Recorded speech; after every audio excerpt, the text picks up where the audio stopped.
Hello friends, जय माँ बगलाम के जानवर से। देखिए, मेरा कल का दिन बहुत बहुत अच्छा गया। कल रात को माँ की बहुत अच्छी पूजा हुई, माँ का बहुत अच्छा श्रृंगार हुआ, वो मैंने आपको भेजा। कुछ पनौती लोगों के दूर हटने से कितना अच्छा माँ का श्रृंगार हुआ। और सच बोलूँ ना तो ये सब मेरे प्रभु के पायगुण का भी कमाल है। मैं अपने प्रभु को इस मामले में बहुत लकी मानती हूँ। ये लकीपन तो मेरे चतुरानंद भैया ने भी देख लिया होगा, क्योंकि मैंने हमेशा अक्सर देखा है, अगर मैं कोई काम मेरे प्रभु को लेके चलती हूँ ना, वो बहुत बहुत अच्छा होता है। आपको सच बोल रहे, आप लोगों के लिए भी। इसलिए मैं जानबूझ के मैं प्रभु को अपने साथ लेके आई कि सारे ग्रुप वालों का काम बहुत अच्छा हो। कल की तारीख में जिन लोगों का मैंने काम लिया था, शक्तियों का, सबका बहुत अच्छा काम हुआ है। सबको बहुत जल्दी बहुत अच्छा रिजल्ट मिलेगा और सबको बहुत अच्छा गिफ्ट मिलेगा। ऐसी बात है। सबका वशीकरण का सबका काम बहुत बेस्ट है। जिसका वशीकरण का काम मैंने कल किया ना, उनको भी मंगलवार बुधवार तक उनको रिजल्ट आ जाएगा। ऐसी बात है। जितने ग्रुप वालों का मेरा थोड़ा बहुत चीज़ें अटकी थी, उनकी भी चीज़ें बहुत ज़्यादा लेट में लेट मंगलवार शाम तक पहुंच जाएंगी। ऐसी बात। सब अच्छा हुआ। कल माँ ने बहुत अच्छा दर्शन दिया। दो बार दिया है मुझे प्रभु को दर्शन। एक बार हमने बाहर से दर्शन किया, फिर दूसरी बार सबसे पहले सारे भाइयों के साथ मेरे प्रभु देख रहे थे। मैं अपनी माँ की आरती के वक्त घंटी बजा रही थी। सारे भाइयों ने मुझे आगे कर दिया था। मतलब जैसा मैं यूट्यूब पे कह रही थी ना कि 5100 पंडित की अकेली बहन, वैसी ही सारे पंडितों के बीच में अकेली बहन खड़ो के माँ के घंटी का घंटा बजा रही थी। घंटा बजा के आरती कर रही थी। बहुत अच्छा लग रहा था। मेरा प्रभु सब देख के बहुत खुश हो रहा था कि मतलब सच में इसके सारे भाई जमा हुए थे। कितना अच्छा लग रहा था। हमारे में ना भाई बहन के रिश्ते की एक मर्यादा, एक मान होता है।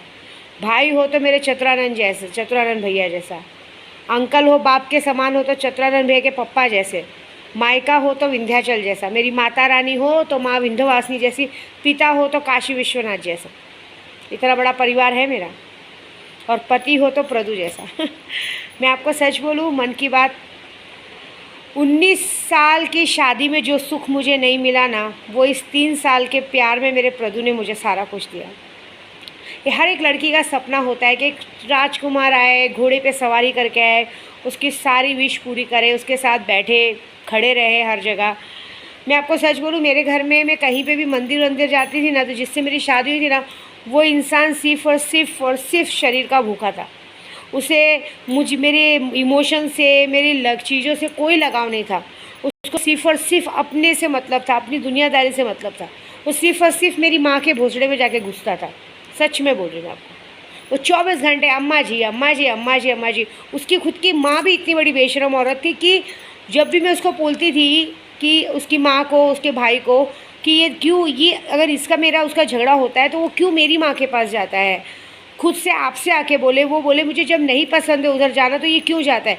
रिश्ता मुझसे है, वो लोग से नहीं। अगर मेरे से रिश्ता नहीं है, जब मैं वो लोग से बात नहीं करूँ तो ये क्यों जाता है। इसको मेरे से रिश्ता रखना चाहिए।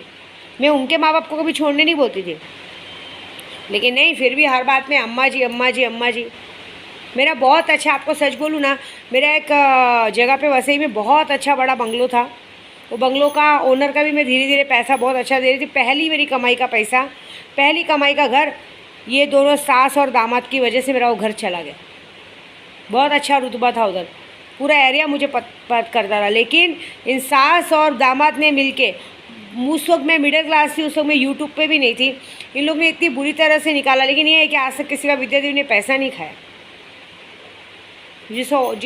जो बंगले वाले आदमी ने मुझे इतना अच्छा बंगला दिया था, बोला भी था आराम से आप 1-1.5 साल में, 2 साल में पैसा दो, उस आदमी के दिमाग में, उस औरत ने, वो औरत इतनी जलील थी, इतनी लिच्चड़ थी कि उसको माँ शब्द बोलना मुझे बुरा लगता है।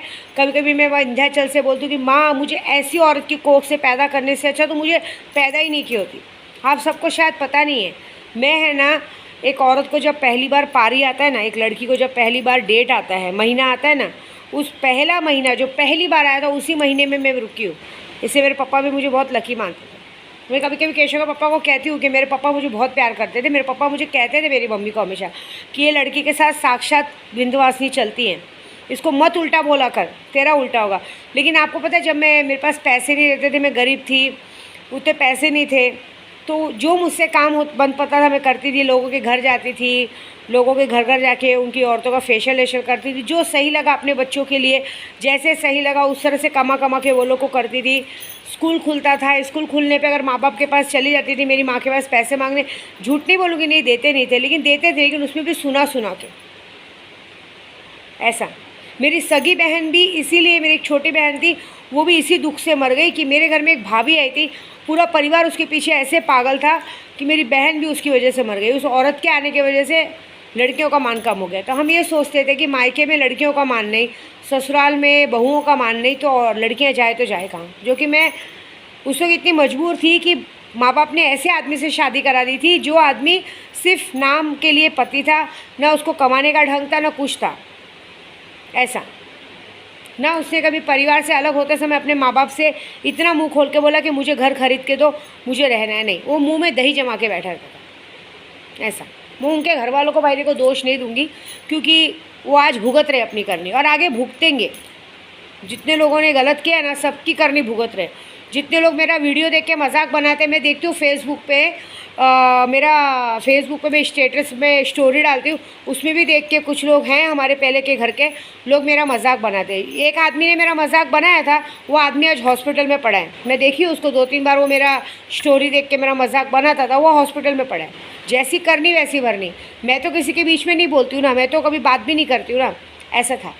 लेकिन ये सब बातें छोड़ो, मट्टी डालो। लेकिन एक बात है कि ये सास और दामाद ने कोई कसर नहीं छोड़ी थी मुझे बर्बाद करने में। लेकिन आज भगवान की दया से ऊपर वाली की लाठी में आवाज़ है। मैंने कहा था, जिस घर के लिए तुम मेरे साथ इग्नोर कर रहे ना, देख लेना वही घर एक दिन उसी घर की वजह से तुम रोड पे आओगे। आज वही हालत है। ना उस आदमी के पास परिवार के नाम पे बीवी है, ना बच्चा है, कोई नहीं है, और जाओ। लेकिन मैं इस बात से बहुत सुखी हूँ कि मेरी विंध्याचल माँ को मैं हमेशा बोलती थी, माँ कोई तो ऐसा होगा जो मुझे प्यार करेगा, कोई तो ऐसा होगा जो मेरे पैसों से नहीं मुझसे प्यार करेगा, कोई तो ऐसा मायका होगा जो मुझे करेगा। तो मेरी विंध्यवासिनी माँ, आपको यकीन नहीं आएगा, जब मैं मिडिल क्लास थी ना, घर जाती थी ना, तो वो लोग के साथ कुछ होता था ना, मैं पहले अजमेर जाती थी, धीरे धीरे